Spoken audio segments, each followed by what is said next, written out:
Ingatlah dikala engkau. Assalamualaikum warahmatullahi wabarakatuh. Bertemu lagi dengan saya Elita Kurniasari, calon guru penggerak angkatan 10 dari TKPGI 1 Pandaan Kabupaten Pasuruan. Pada kesempatan kali ini saya akan mewawancarai dua kepala sekolah yang berbeda jenjang yang akan membahas tentang bagaimana cara mengambil keputusan yang terbaik pada saat mereka di dalam dilema etika. Selamat menyaksikan.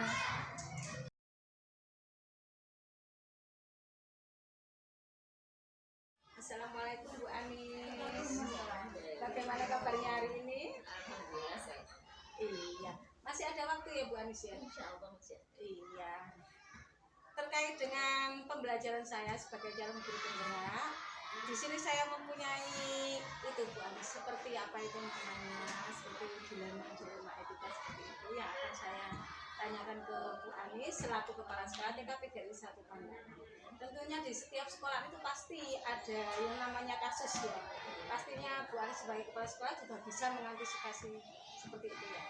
Baik Bu Anis, akan kita mulai ya pertanyaan yang pertama, nggak usah jawab Bu Anis, santai saja Bu Anis ya.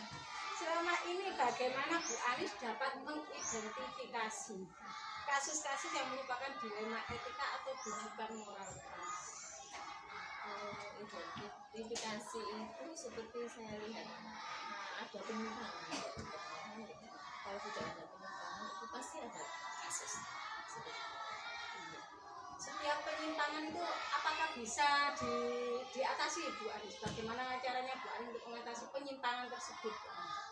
Untuk mengatasinya kita identifikasi dulu dari kasus itu. Kita lihat dulu dari kasus itu, kita lihat kira-kira apa ya, dari apa. Seperti itu. Termasuk kemana ini Bu Anis? Ke dilema etika yang benar dan benar atau bujukan moral yang benar dan salah? Sepertinya benar ke benar. Oh, benar ke benar. Iya Bu Anis ya. Untuk selama ini bagaimana Ibu Anis menjalankan pengambilan keputusan di sekolah, terutama untuk kasus-kasus di mana ada dua kepentingan yang sama-sama benar atau sama-sama mengandung nilai kebajikan?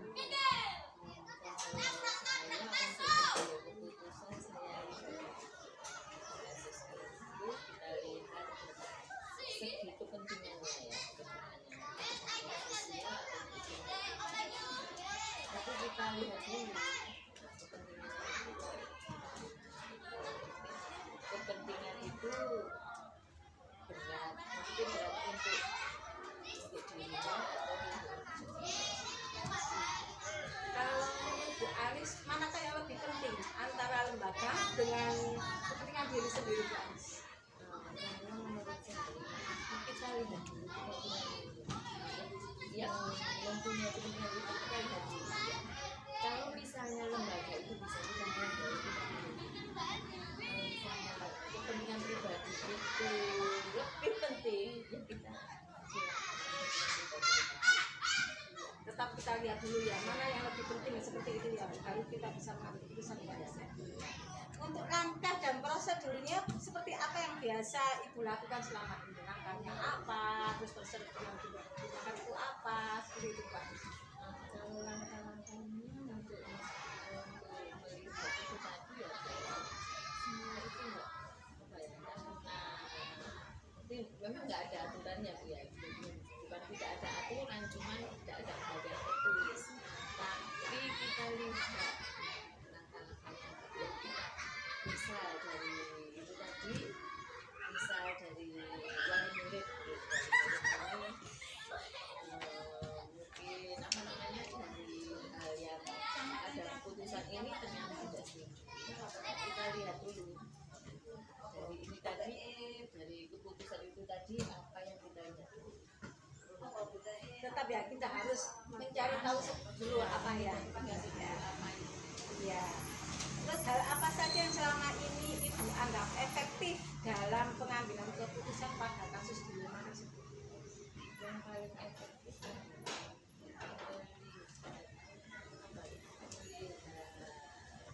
kita telusuri dulu Bu, kita telusuri dulu dari kasus itu tadi. kita cari ya, cari dulu permasalahannya seperti itu. Apakah Bu Anis selama ini seperti itu? Yang dilakukan Bu Anis itu memang seperti itu atau memang langsung cara mengambil keputusannya? Tidak, saya jarang untuk langsung, jadi saya identifikasi dulu. Ya, terus untuk selanjutnya Bu Anis, hal apa saja yang selama ini merupakan tantangannya? Tantangan, kalau berbicara dengan tantangan pastinya ada tantangan Bu Anis ya. Dalam mengambil keputusan tersebut, apakah ada tantangan pada kasus dilema etikanya Bu Anis? Tantangan kita itu lebih bijak lah, harus bijak dalam mengambil keputusan, itu aja tantangan saya. Tantangannya harus tetap mengutamakan yang lebih penting.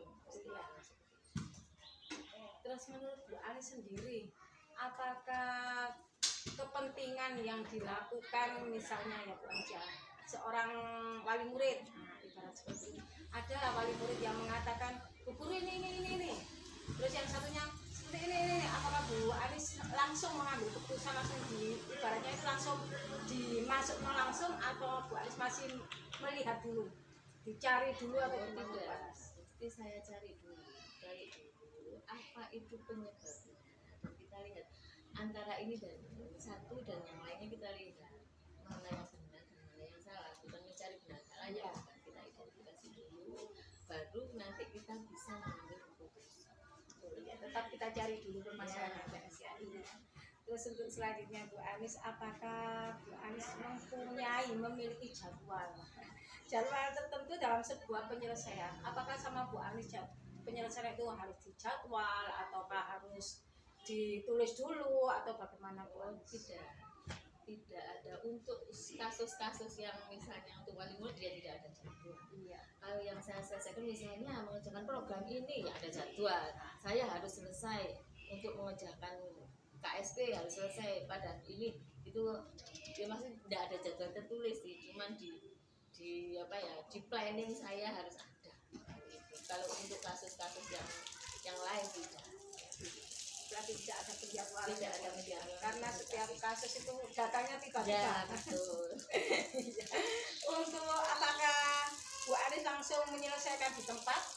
Kalau memang kasus itu tadi, oh ada kasus, apakah sekarang langsung harus diselesaikan atau Bu Anis nunggu masih memikirkan atau masih mengolah benar atau salahnya atau gimana Bu Anis? Biasanya saya menyelesaikan itu masih meminta pendapat teman satu itu, karena saya belum memahami betul kondisi seseorang. Kalau untuk lembaga saya juga harus mengutamakan teman dulu, saya mencari pendapat teman-teman dulu, nanti saya bisa mengambil keputusan. Berarti tetap harus ada kolaborasi ya. Jadi setiap keputusan itu tidak misalnya tidak dituliskan sendiri ya Pak. Iya Bu Anis ya. Iya.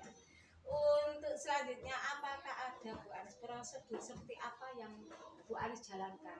Prosedurnya seperti apa yang harus Bu Anis jalankan? Selama ini prosedur itu tidak ada. Harus gini. Pokoknya kita harus sesuai aturan. Paling tidak kita berjalan sesuai aturan. Aturannya tidak ada.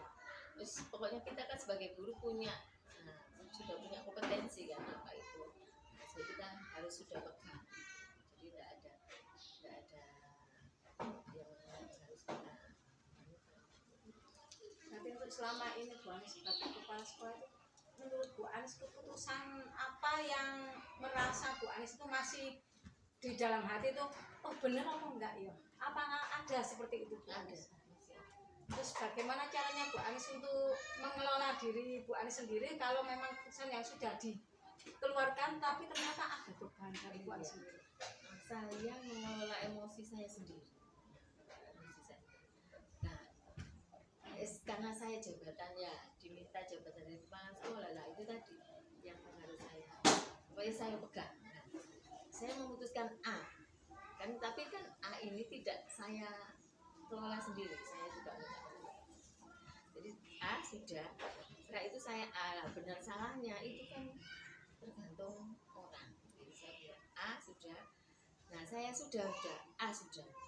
Terus habis itu orang lain bilang apa itu, yang pedoman saya ya sudah, nah, karena saya adalah kepala sekolah, itu aja pedoman saya, nggak ada pedoman yang lain. Oh iya, berarti keputusan harus tetap ada di pegangan Bu Anis ya. Iya, sambil diskusi dari yang lain, masukan dari yang lain, nanti bisa dipertimbangkan lagi dari Bu Anis untuk mengambil keputusannya. Nah dari sini, dari keputusan ini Bu Anis ya. Terus apakah Bu Anis sendiri pernah merasa bahwa keputusan Bu Anis yang diambil Bu Anis itu memang sudah benar, sudah bagus. Terus di sisi lain ada seorang guru yang bilang, loh bukan seperti ini. Bagaimana cara Bu Anis untuk menyikapinya? Beda pendapat, seperti itu. Kita lihat dulu. Kadang-kadang saya memang ada sih pikiran seperti itu. Oh, saya sudah memutuskan. Ternyata guru saya, oh ternyata gini-gini ya, menyikapinya ya kita harus legowo tadi. Teman-temannya harus harus legowo. Bukan berarti saya, oh saya harus ini. Juga tadi ini sudah keputusan bersama. Coba kita legowo dengan keputusan saya tadi. Karena keputusan tadi sudah dipertimbangkan matang-matang ya. Iya. Terus lagi Bu Anis ya, adakah seseorang atau faktor apa yang selama ini yang dapat membantu Bu Anis untuk mempermudah dalam mengambil keputusan dalam kasus dilema etika tersebut? Ya, teman-teman. Oh, tetap teman-teman ya. Iya.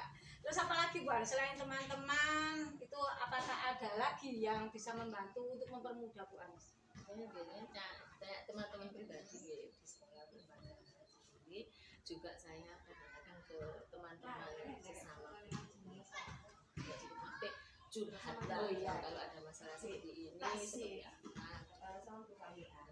Iya, berarti Bu Anis itu tidak mengambil satu narasumber saja ibaratnya ya. Jadi Bu Anis itu tetap mencari beberapa sumber untuk mengambil keputusan tersebut. Siap. Terus untuk selanjutnya Bu Anis, dari semua hal yang disampaikan tadi, pembelajaran apa yang dapat Ibu petik? Nah, yang dapat dipetik dari pengalaman Ibu mengambil keputusan dilema etika. Harus kita petik memang dalam mengambil keputusan itu kita harus sadar diri dan harus legowo sadar diri dengan apa yang kita ambil itu tadi. Terus dalam mengambil keputusan itu kita harus pikirkan matang-matang sebab dan akibat. Apakah selama menjadi kepala sekolah di TKP GRI 1 pernah nggak ada kasus yang benar-benar Bu Anis itu harus memikirkan matang-matang, kasus yang benar-benar terlihat berat? Nah, seperti itu apakah pernah Bu Anis sebagai kepala sekolah? Apa bisa dikasih contohnya kasusnya Bu Anis? Contohnya itu biasanya ada murid yang dua ini, maksudnya yang saya itu tidak kompak kelas ya. Itu kan juga kasus. Iya, tetap kasus. Nah, satunya minta ini, satunya minta ini. Akhirnya terjadilah seperti berjalan sendiri. Akhirnya kita harus ngomong sendiri itu tadi, kita harus mendudukkan dari kedua orang ini dan kita ambil satu keputusan yang dari saya sendiri. Ini yang merupakan dilema ya, dilema antara benar dan benar atau benar dan salah. Nah, tetap kita itu sebagai Bu Anis sebagai kepala sekolah tetap harus dapat mengambil keputusan yang benar-benar sudah dipikirkan Bu Anis ya. Terus bagaimana caranya supaya keputusan tersebut baik di masa sekarang maupun di masa datang, seperti itu Bu Anis. Iya, tadi sudah diutarakan sama Bu Anis panjang lebar tentang kasus dilema etika tadi ya Bu Anis ya. Terima kasih sekali, sangat membantu tugas saya sebagai calon guru penggerak di dalam kegiatan demonstrasi mahasiswa nanti. Dan semoga untuk kedepannya untuk mempertahankan sebagai kepala sekolah tetap dapat dipertanggungjawabkan dan pengambilan keputusan juga tetap seadil-adilnya Bu Anis ya, demi lembaga sekolah TKP GRI 1 Pandaan. Iya, cukup. Terima kasih Bu Anis, waktunya, kesempatan yang sudah diberikan kepada saya. Semoga sehat selalu dan perjalanannya menjadi seorang kepala sekolah semoga diberikan kemudahan dan kelancaran. Assalamualaikum warahmatullahi wabarakatuh.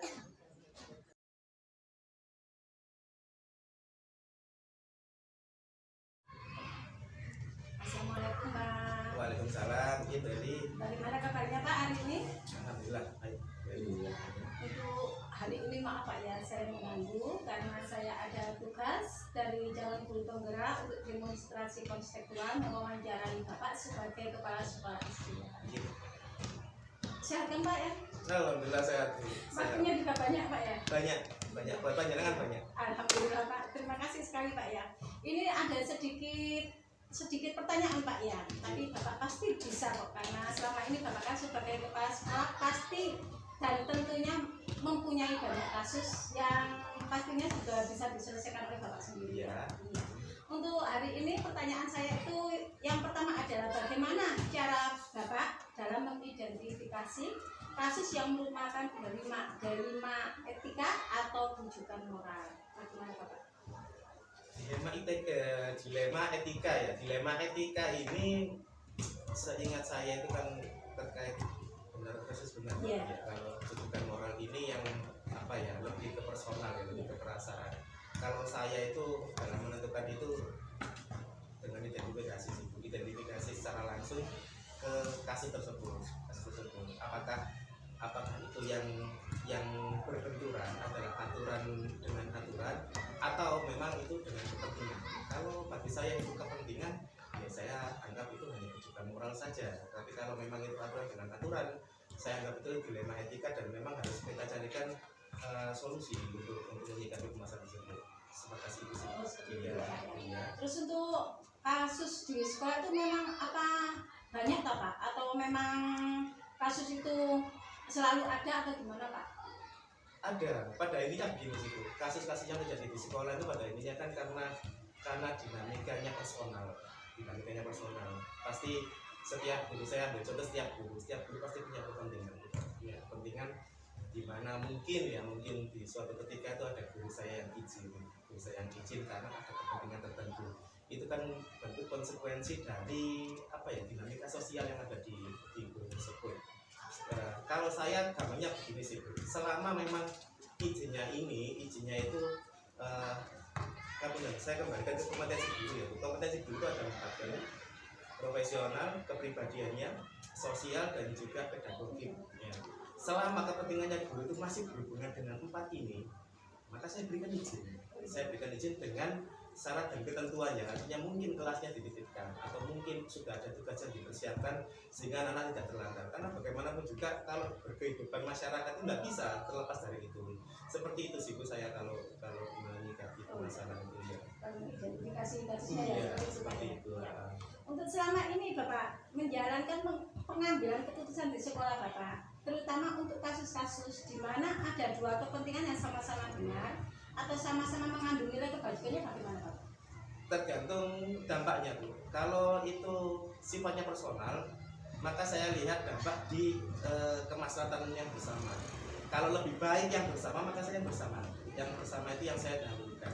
Tapi kalau memang itu memang urgent sekali dan memang harus diputuskan untuk memihak ke salah satu permasalahan tersebut, ya selama menyikapinya dengan hal-hal yang solutif, kenapa tidak? Seperti itu sih Bu. Iya. Kita cari dulu ya Bapak ya, dampaknya bagaimana Iya, yang terbaik ya. dampaknya iya.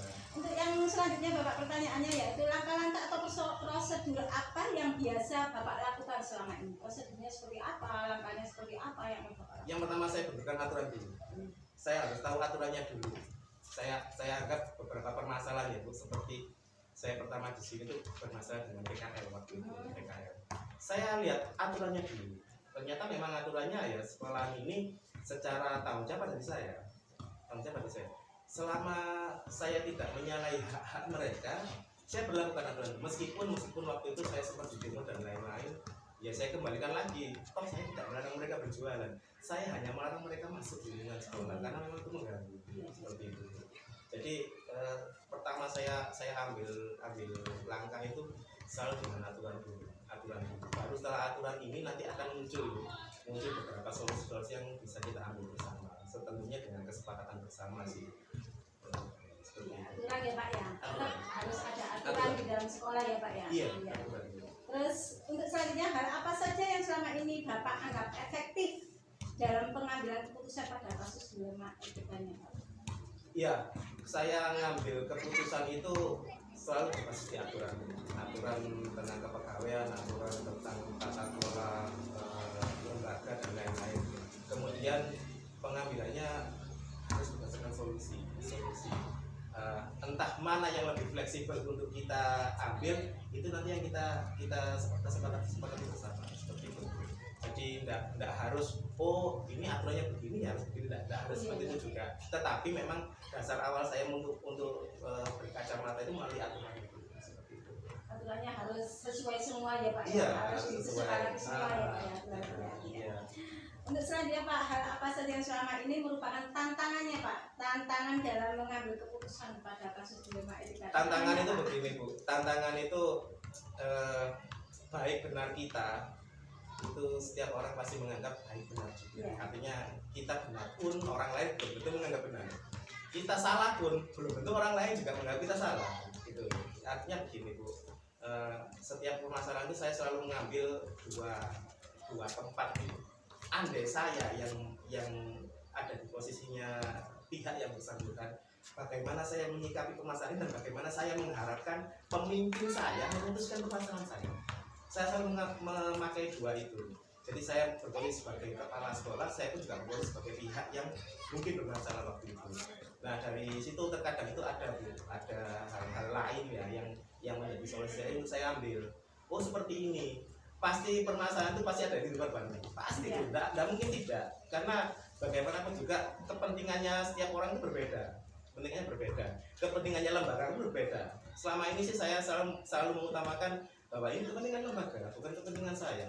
Tidak ada permasalahan saya dengan orang-orang itu, hanya saja setiap saya mengambil keputusan, ya pasti ada mungkin yang tidak, yang kecewa, yang tidak suka dan lain-lain. Tapi kembali lagi bahwa keputusan itu semata-mata yang terbaik untuk lembaga, bukan untuk saya, seperti itu. Berarti tetap ya Pak ya, sebagai kepala sekolah Bapak harus mementingkan lembaganya dulu daripada kepentingan Bapak ya. Iya. Bagus sekali Pak ya. Terus selanjutnya Pak ya, apakah Bapak memiliki sebuah jadwal tertentu dalam sebuah penyelesaian kasus dilema etika tersebut? Tidak Bu, saya orangnya itu tidak suka berpura-pura. Masalah waktu itu saya selesaikan. Tidak ada saya investasi masalahnya. Pikiran saya terlalu banyak Bu kalau harus seperti itu. Waktu itu bermasalah saya selesaikan hal itu. Bagus sekali Bapak ya. Terus untuk apakah Bapak langsung menyelesaikan di tempatnya langsung seketika itu? Apakah Bapak masih menunggu pulang dulu dipikirkan matang-matang atau baru besok penyelesaiannya bagaimana Bapak? Tergantung permasalahannya Bu. Kalau permasalahannya itu sifatnya memang masih dalam wewenang saya selesaikan hal itu juga. Tapi jika permasalahannya itu masih ada sangkut pautnya dengan pihak lain, mungkin stakeholder yang lain, saya pasti perlu konsultasi dulu seperti itu. Artinya saya tidak menunda, tapi sebelum saya mengambil keputusan ini, setidaknya langkah yang saya ambil ini tepat gitu loh. Oh misalkan ini ada urusannya dengan dinas di sana, maka saya harus konsultasi dengan dinas dulu. Setelah dapat masukan dari sana, baru saya putuskan di sini. Tetapi kalau jika ranahnya itu masih kewenangan saya di lembaga, saya putuskan hal itu juga. Dari adanya kasus seperti itu Pak ya, apakah pernah Bapak itu mengalami kasus yang sudah diputuskan, tapi ternyata keputusan Bapak itu, Bapak dalam pikiran Bapak itu selalu gini, apa benar yang tadi saya putuskan? Pernah nggak Pak? Seperti itu, pemikiran seperti itu pernah? Kalau itu manusiawi, itu pasti pernah itu manusiawi, karena bagaimanapun juga yang saya sampaikan tadi itu setiap orang punya kepentingan, setiap pihak punya kepentingan.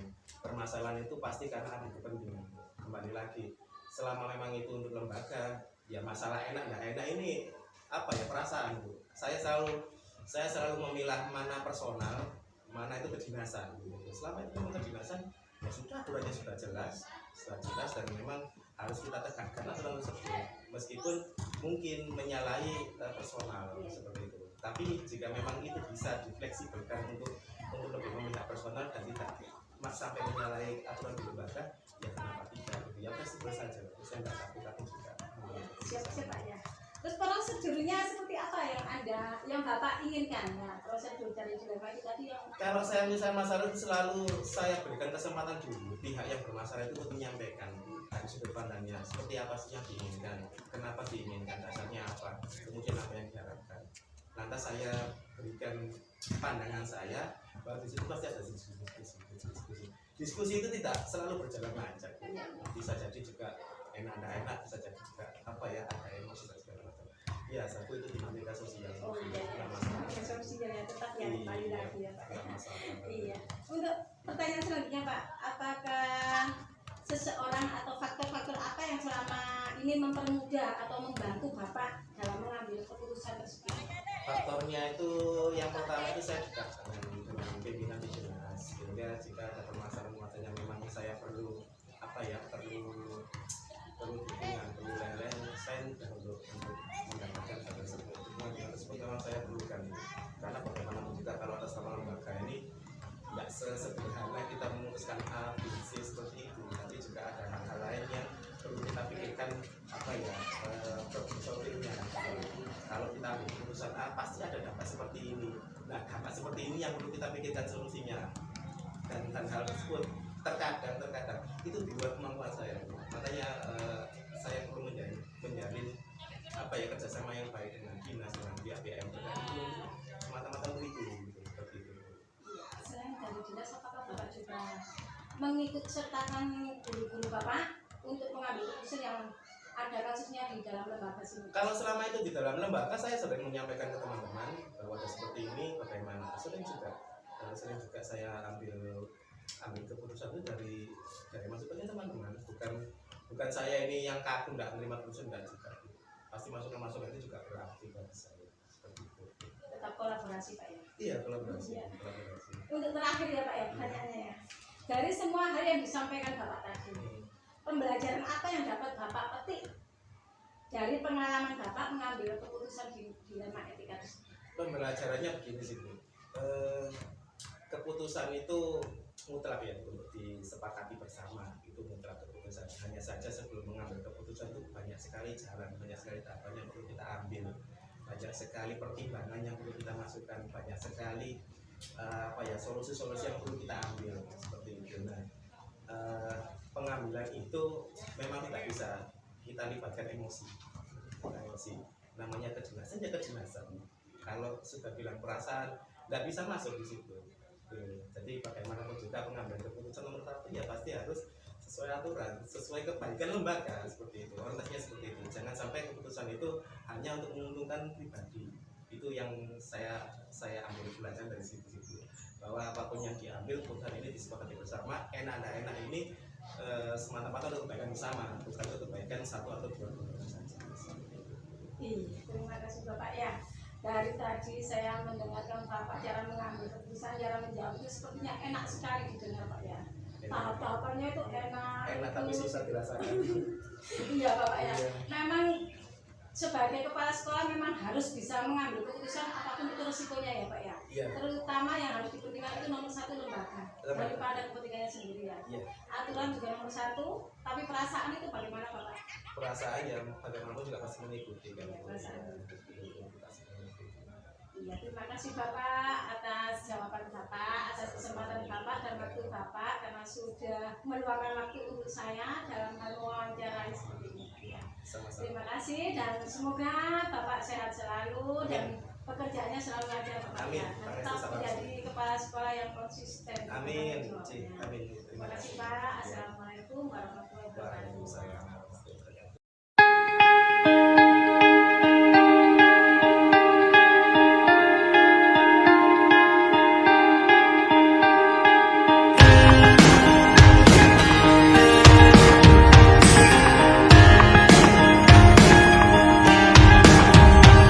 Ingatlah dikala engkau sanggup melihat matahari, hangatnya masih